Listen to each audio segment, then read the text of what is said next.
Hello and welcome to this week's lovely Yule Prep episode. I'm so excited to discuss craft projects, Oracle decks this week, Loki, which I'm really excited to discuss, and just general crafting experience and mistakes that were made along the way. So first, I'd like to talk about the projects that I did this week. So number one was a decorating project for my living room. I was hoping Sassafras would stay in my lap, but here's a much better video of her so you can see how pretty and sweet she is. Hope you enjoy. Which you will see a lovely tour of. And then I did a curtain, so a valance curtain for the kitchen out of some beautiful fabric with some evergreens, some gold, and some red berries. Then the second project that I did was decorating my office where I work from home, and that one has an ocean theme. So I'm always constantly torn between the woodsy theme, which is my living room, and the ocean theme, which is my office, because I really can't choose mountains and forest or the beach. And for that project, I took an old lighthouse that I had thrifted and I painted it to better match the decor of my room. So what inspired all of this these last couple weeks, because last week was Thanksgiving, so you get 2 weeks of projects this time, was really my beginning relationship with Loki and realizing that I already had one, in fact. So Loki is a Norse god. My relatives, going back years and years and years, come from Sweden, and so since being a little child, I was really, really interested in Norse culture. There's a book that I used to love when I was a kid, and it showed Midgard and all of the big tree and just what Odin was all about and Loki, and I was just fascinated. And then that love kind of went away for a while, and then it resurfaced. The other half of my family is Irish, so I also feel a big affinity towards those gods and goddesses and practices. So just as I love the ocean and the forest, it's really Irish mythology and Norse mythology that drive my practice. So Loki is a controversial god to work with. Many think that he was not worshipped back then, but his importance in the stories and also his importance in believing in yourself and kind of doing your own thing, which are really hard to do for me, really speak to me. And I feel that he has, I'm going to change that from here on out because they are gender shifting. They're sometimes a woman, sometimes a man, sometimes in the middle, and that's one of my favorite parts about Loki in the stories as well. So I'm going to do my best to use they from here on out. But they really, how do I even put this? It's about knowing what's right for you on the inside and taking actions on it, even when others might disagree with you. And that can be really challenging. And then also about creating and creativity. So I feel like I've really, starting this whole project in something that's not conventional. It's witchcraft, it's crafting, it's tarot, it's oracle, and it's very far out there, but I've let it be open and public and invited friends who didn't even know I was a witch. And so I feel like Loki has really been looking out for me. But I found this wonderful book this past week that you can check out. It's one of the pagan portals, and it's called Loki by, I might mess this up, Dagulf Lopson. And there are a couple quotes in there that really spoke to how I was feeling about my relationship with him. Loki, as a god, is linked to the spark of life and vitality in living creatures, who can be called upon to tap into their own creative qualities as artists, magicians, organizers, parents, or any other capacity. So that's from page 22. I really believe that, and I've been trying to figure out who has been inspiring me, who's been whispering in my ear, and I really think it's been Loki. And the second quote, Loki may be viewed as a god who helps us to get to the heart of who we truly are. They are also perceived as a god who has the ability to awaken the flames of devotion in our hearts. Love perhaps being the most important gateway through which gods can be approached. So working with Loki is about getting down to who you really are, who you want to represent yourself as in the world, and making those the same person and really living in your truth, which I'm trying to do more of. So I highly recommend that. In the notes for this video, I will put an article that you can check out from Scald's Keep that gives you a starting to work with Loki, and then I will also provide the link to that book on Amazon if you want to take a peek at that. So this is a little Loki ritual that you can do. So I have a crystal here. I love this quartz crystal. It was a gift. So just any crystal that really calls to you and you feel like brings on your true self and your best energy. And quartz is just what I was drawn to today, so I chose it. But you can use any crystal. And then I chose a white and green adorned white candle that is balsam fir. It just smells incredible. I wish this was smell-o-vision and you could smell it right here. But it's Natural by Luxury Scented Candle by Ulume. I got it at Whole Foods. But I thought that given it's Yule, I'm looking to connect with myself. I love trees. This was a good candle to pick. And so what you would do is light the candle, sit here and look into the flame. I learned in this book that Loki is the flame, the fire, the creation, the fire that's within, as a Sagittarius rising. That really speaks to me as well. Talk about astrology more in the future. And sit and meditate on that candle and think, what is a part of you that you want to bring out into the world? Call upon Loki.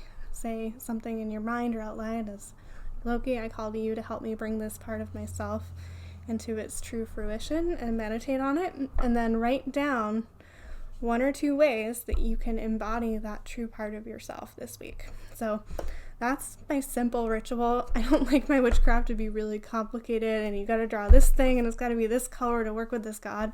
It's really all about the intention that you put into it. So it can be a simple quartz crystal. You could choose a fiery one. You could choose a green one. All kinds of things are associated with Loki, but fire and intention are what truly speaks to him in my experience. So really excited to hear how that goes if anybody tries it. Without further ado, we will now discuss the first project. So for my projects this week, I decided to use the new Yule Oracle deck that I had pre-ordered over the summer that I was so excited to get. So it's called Seasons of the Witch Yule Oracle. It's by Lorraine Anderson and Juliet Diaz and illustrated by Giada Rose. This is just an absolutely gorgeous deck. Not sure how this focusing is going. Trying a new thing. Fireside chats here. And the cards are just stunning. They have this beautiful vibrant green on the outside. You've got a moon. And the artwork is just really, really speaks to me. So I want to do something different this week.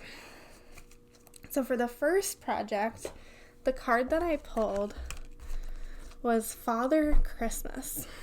So on this card, we have an older gentleman. He's got these piercing blue eyes, a jolly red nose, and a beautiful spray of evergreens over him.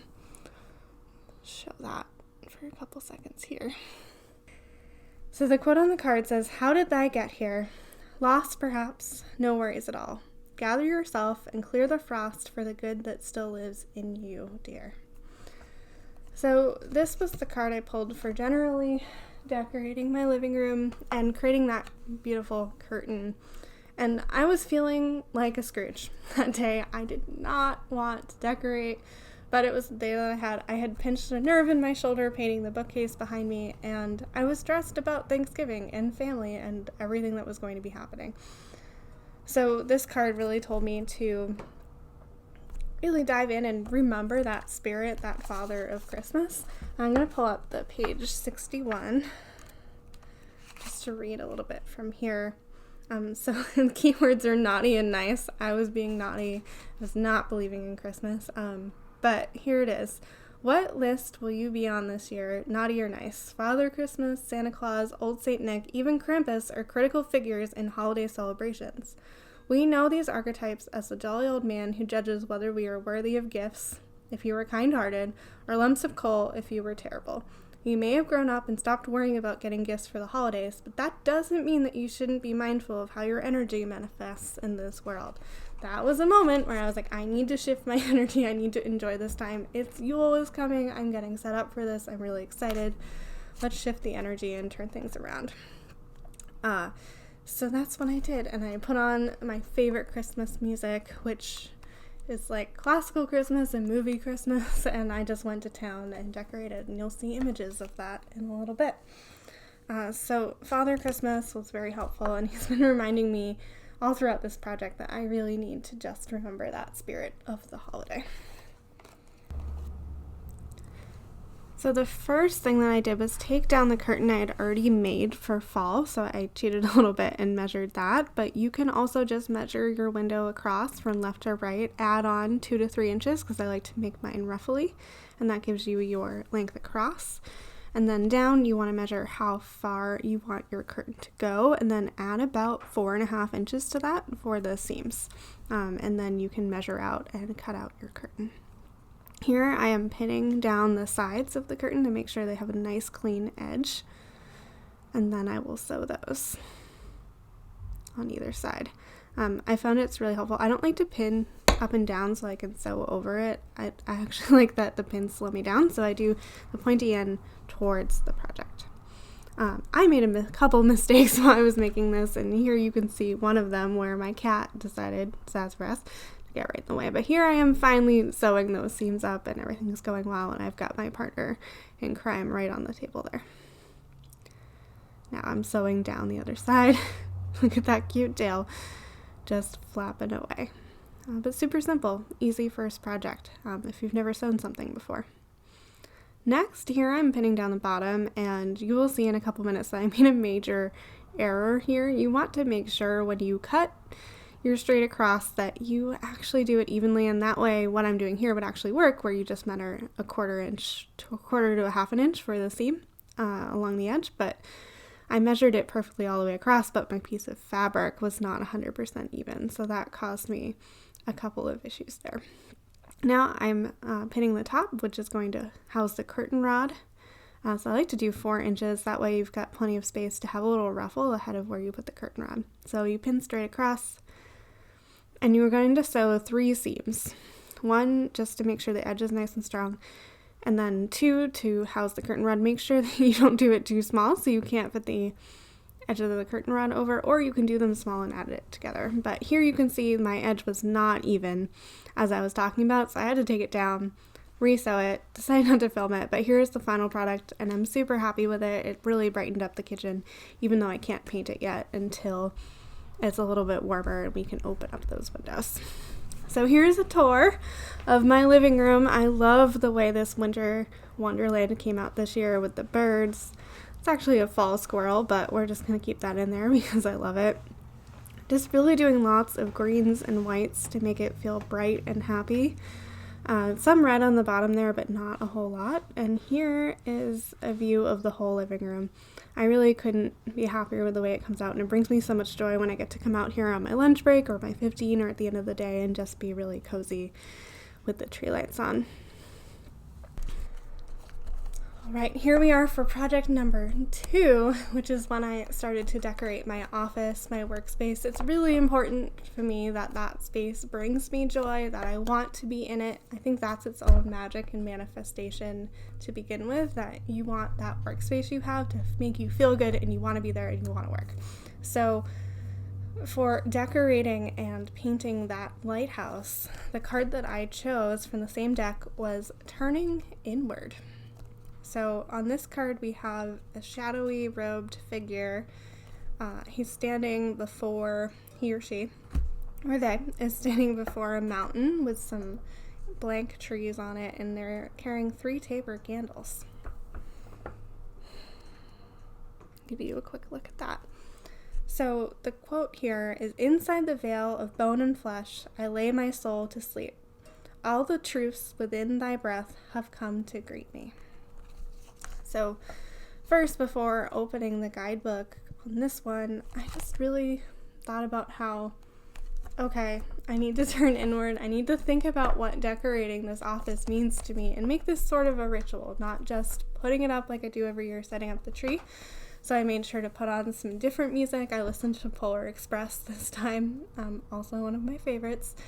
And I just really thought about how, okay, I've got this lighthouse that I don't really like, that doesn't fit in this room, but what does a lighthouse actually mean? And growing up, I lived in Scituate on the South Shore, And there were 2 lighthouses in the area, one of which is it in Cohasset? It is in Scituate. I don't want to start the debate here, but it's Minot Ledge, and then there's Scituate Light. And those 2 lighthouses were places I went when I didn't know which direction to go and I needed to turn inward and really take some time to figure out what was going on, stare out at the ocean, and think about how that light guided so many sailors, so many boats people, even me when I was out there late at night on the beach back to home. So lighthouses really represent coming back to yourself and your true light, which relates to Loki, the main theme of this whole video. So that's even before opening up the guidebook, but let's see what it says on page 123. This book is also really stunning, like full color, beautiful. Highly recommend buy this deck. Okay. Connection, self-discovery, navigating inner landscapes. How perfect is that? There's a new, more enlightened version of yourself that is waiting to be discovered. This new you has learned and grown over the years, so much so that you may not feel as aligned to your previous goals. Dreams can and will often shift and change with time. Your task is to remain connected to your inner landscape, the part of you that always knows what you need at any given moment. Your inner self will help you to discover new talents, intentions, and beliefs that will serve you as you continue this journey. This message is amplified for you if you have also pulled the ceremony card, which I have not. You may be holding on too tightly to an outdated idea of what your life should be. There are many different ways to experience success. Do not allow others or social conditioning to dictate what is right for you. Being connected to your innermost authentic being helps you to develop a better sense of self. You will be better prepared to defend your choices when you know your worth and you are on the most, and who you are on the most fundamental level. So if that's not a message from Loki, I don't know what is. It's really important. And I think that this really speaks to me starting this channel, starting to share my creativity with the world, and also my knowledge of divination when it comes to cards, and how important that can be in shaping who you are.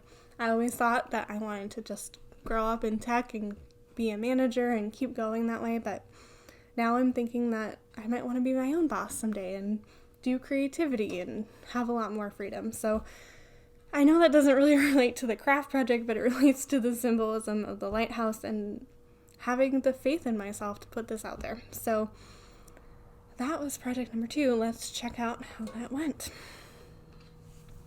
Here I am putting up my office tree for my ocean room.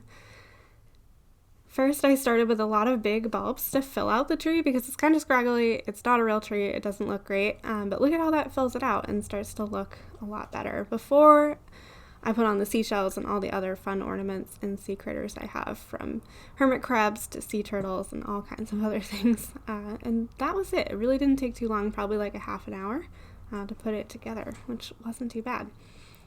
Here you can meet all my critters. I have a hermit crab, lots of seashells, my jellyfish, a mermaid, I absolutely adore her, as well as my lobster and turtle, and a whale. I was like, wow, unwrapping all these, I didn't remember how many different creatures I really had along the way. And over here we can see the lighthouse that I end up painting. I made that gnome last year, but it just really didn't match with the table, and I wanted to fix that. And here's my tree skirt, just a scarf. Here's that lighthouse. It's brown, it's dingy. I was like, it's gotta change. So I took on the project of painting it, painted the whole thing gray first, and then took a tiny little brush and went through all the different details. It took a couple days of breaks and time before work, but I just couldn't be happier with the way that it turned out along the way. I think hardest part was like the windows, the top part.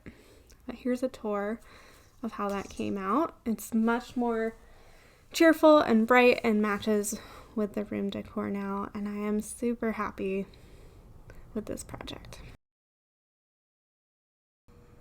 So that was my prep for Yule Week and all the different decorating that I did. It was a wonderful time to connect with myself, figure out what my intentions are as we come to this dark half of the year where we get to burrow away like little chipmunks, what all those things are that we want to manifest the rest of the year, and I'm excited to have shared it with all of you. Please like, subscribe, share, let this video get out there so that others can check it out. This is all real. I'm not making any of this up. It's my mistakes are my mistakes that you'll see in my art, and I think that it's important to be authentic and be your true self. So let's get that message out there. Stay tuned next week. I think we're going to do a Krampus decoration. I'm really excited about this. It's what Loki wants, and I'm listening to them right now. So have a great week.